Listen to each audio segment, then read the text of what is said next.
Bonjour tout le monde, ici Maxime de Willy Table Investissement. Aujourd'hui, on va s'intéresser à une boîte française, donc c'est Air Liquide, et on va aller regarder donc l'analyse de son Q2. Air Liquide, qu'est-ce que c'est? C'est le leader mondial des gaz industriels, donc il opère dans la santé, dans la recherche, dans l'industriel, un peu partout. Ouais. Donc voilà, c'est leader mondial. Donc on va regarder tout de suite voilà, son graphique. Donc ce qu'on peut voir sur 3 ans, une très très belle potentière avec une très très jolie accélération, vous voyez, à partir de l'année dernière, hein, donc fin 2022.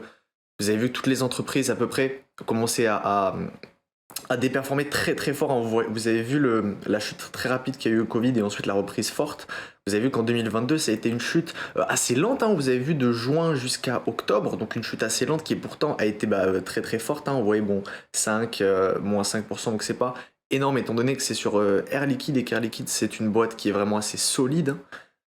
Vous le voyez, donc c'est la boîte considérée comme bon père de famille. Hein. Vous voyez, si vous regardez exactement les volumes, hein, vous voyez 153 000 par jour et en volume moyen c'est 400 000. Donc c'est vraiment très très peu. Hein. Vous voyez, pour une des premières capitalisations boursières françaises, on est à 82 milliards. Donc on va regarder tout de suite les finances de cette boîte.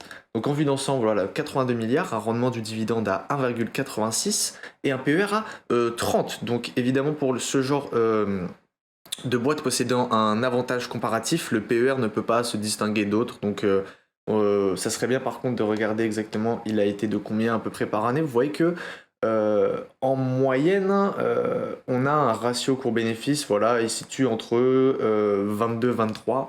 Donc actuellement, si vous l'achetez au jour d'aujourd'hui à 30, c'est que vous pensez qu'Air Liquide va avoir une évolution encore plus forte, une croissance encore plus forte.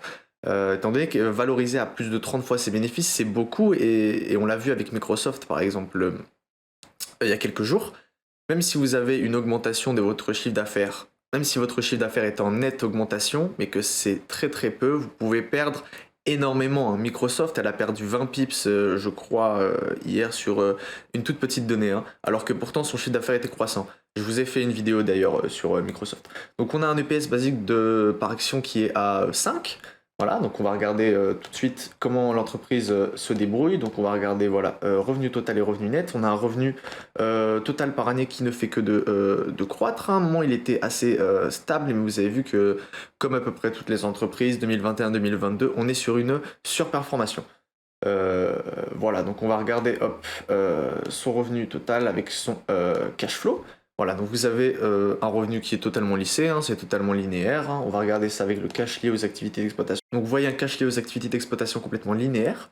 Voilà, donc on va voir exactement qu'est-ce qu'elle va faire avec son argent. Donc on voit à peu près voilà, 5 milliards de dépenses. On a à peu près 2 milliards, voire un peu plus, de dépenses liées aux investissements. Donc qu'est-ce qu'on va y retrouver dedans? Voilà, dans les dépenses d'investissement, dans l'immobilisation. Donc on a, j'imagine, de l'investissement dans ces outils de production, on continue d'investir dans des usines, on continue d'investir dans des pipelines, etc. pour pouvoir transformer l'hydrogène, transformer les gaz qu'ils utilisent.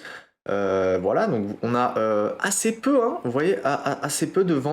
On a assez peu de ventes de placement, ça veut dire que Air Liquide continue d'utiliser ses anciennes usines, mais continue d'en créer de nouvelles, donc elle ne fait pas rouler sa dette à ce niveau-là. C'est très très bien, hein, voilà, vous voyez ensuite qu'est-ce qu'elle fait exactement. Donc on voit un rachat d'actions un peu plus important que ce qui a pu avoir. On va regarder en semestriel, voilà, donc vous voyez de l'émission de réaction du rachat, c'est à peu près, voilà, l'entreprise n'a pas énormément d'intérêt à racheter ses actions étant donné qu'elle croit déjà basiquement 100. Voilà. On peut voir par contre une émission de la dette. En 2016, on a pu contracter 8 milliards de dettes pour voilà, vous avez vu 13 milliards en 2016, donc pour un achat d'investissement autre. Donc sur TradingView, on n'a pas accès à cette information. On voit un total de dividendes versés qui est croissant par année et un dividende qui correspond à peu près un cinquième de ce que fait l'entreprise tous les ans et qui correspond à peu près à la moitié de ses free cash flow. Donc on devrait avoir un ratio à 55%. Donc l'entreprise délivre voilà, un dividende totalement safe, hein. Vous voyez que ça correspond seulement à 5% de ce qu'elle peut faire à l'année.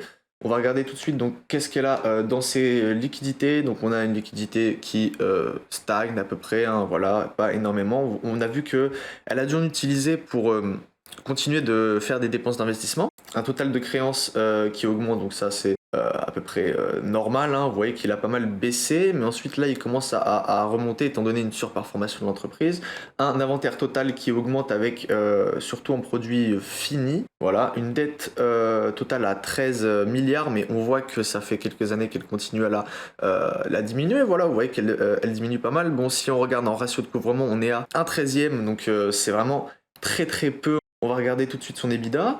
On a une EBITDA de 7,33, donc c'est énorme, hein, par rapport à sa dette. Ça nous fait à peu près une dette à 2,1 ou 2,2 fois les EBITDA, ce qui est donc une très très bonne statistique. On va regarder maintenant qu'est-ce que on nous dit exactement dans la présentation du premier semestre. Donc on a 5% de croissance comparable des ventes, 80, une marge opérationnelle qui augmente et des cash flows en augmentation de 13%.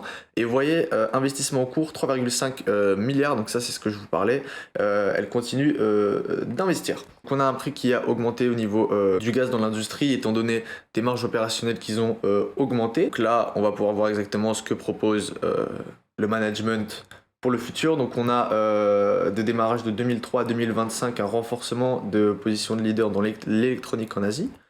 On a un projet pour la transition écologique de 2,7 milliards d'euros financé par l'UE. Voilà, donc vous voyez une accélération de la mise en place de la trajectoire décarbonation. Donc on peut voir les partenaires de l'entreprise. Donc on voit la Chine, l'Afrique du Sud, Total Energy, etc. Donc ce sont des très très bonnes entreprises. Ce qu'on nous dit le management, c'est qu'on a pu voir des performances robustes dans un environnement complexe, une accélération des développements dans la transition écologique, et qui démontre à nouveau la force du modèle d'affaires. Effectivement, Air Liquide arrive à faire baisser son taux d'émission de gaz tout en augmentant son chiffre d'affaires. Selon l'entreprise, en comparant les données métriques qu'il y a pu avoir cette année, en comparant le fait qu'il ait pu avoir une récession dans les indices l'INSEE, vous voyez qu'il nous fait un comparatif qui est censé être au-dessus. Donc évidemment, l'ingénierie et la construction qui baissent de 18% pour quelque chose qui rapporte aussi peu à l'entreprise, c'est sûr que c'est assez peu pour elle, mais par contre, les gaz et services qui baissent, c'est pas forcément la meilleure des solutions.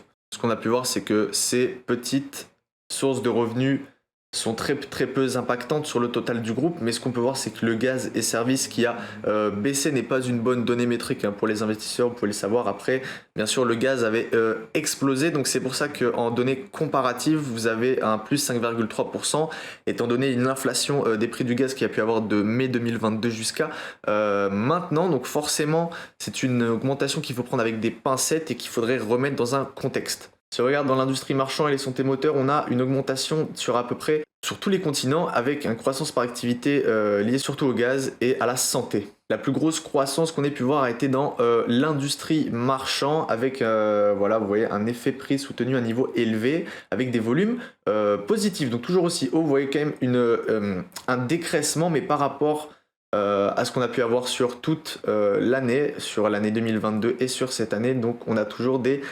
augmentations. Mais si on regarde par contre dans la grande industrie, vous voyez une demande stable et à un niveau bas, donc la demande baisse de plus en plus. Alors que dans la fabrication de construction de l'automobile, qui d'ailleurs a beaucoup augmenté, hein, je vous renvoie à ma vidéo sur Stellantis, vous avez forcément une augmentation des gaz en demande pour ce genre de business-ci. Vous avez eu un fort ralentissement de la croissance dans le milieu de l'électronique et un très très haut niveau de croissance dans le domaine de la santé, étant donné que la santé ne peut pas bouger, ne peut pas décroître, alors que l'électronique, on a eu un ralentissement dans les mémoires impactant la demande en matériaux spéciaux et avancés, ce qui veut dire que si aujourd'hui Air Liquide nous informe sur une baisse du croissement des microprocesseurs et des microconducteurs, on va pouvoir avoir évidemment mettre ça en relation avec les résultats de STM microélectrique et les résultats d'NVIDIA, etc. Donc il va falloir lisser tout ça et regarder en profondeur, est-ce que ce marché va subir une récession, oui ou non. Vous voyez, voilà, qu'est-ce qu'on peut regarder exactement, priorité à la performance, vous voyez, une gestion de portefeuille avec 9 acquisitions en UE, en Suède, en Allemagne, et 2 cessions. Donc ce qu'on peut voir, c'est que ce business-ci continue d'évoluer avec des fusions-acquisitions, donc c'est une très très très bonne nouvelle. Pour terminer, on va citer une phrase du dirigeant avec Air Liquide qui est confiant dans sa capacité à augmenter à nouveau sa marge opérationnelle et à réaliser une croissance du résultat net récurrent à change constant. Donc voilà, donc marge opérationnelle hors effet énergie, étant donné que je vous ai dit qu'il fallait remettre ça sur une plus longue période et moins sur cette année avec, je vous ai dit, voilà, résultat net hors opération exceptionnelle et significative qui n'intègre pas le résultat opérationnel courant. Voilà, donc je vous ai dit le résultat courant et pas le résultat qu'on a pu avoir sur l'année dernière avec des prix du gaz qui se sont envolés. En conclusion, donc Air Liquide, qui est une très très bonne boîte, a eu des résultats peu satisfaisants, mais lissés sur une année hors Covid, ce que vous voulez, hors guerre d'Ukraine, vous voyez donc des revenus qui sont censés augmenter. Si vous avez apprécié cette vidéo, n'hésitez pas à mettre un like et vous abonner. C'était Maxime, et moi je vous dis à bientôt.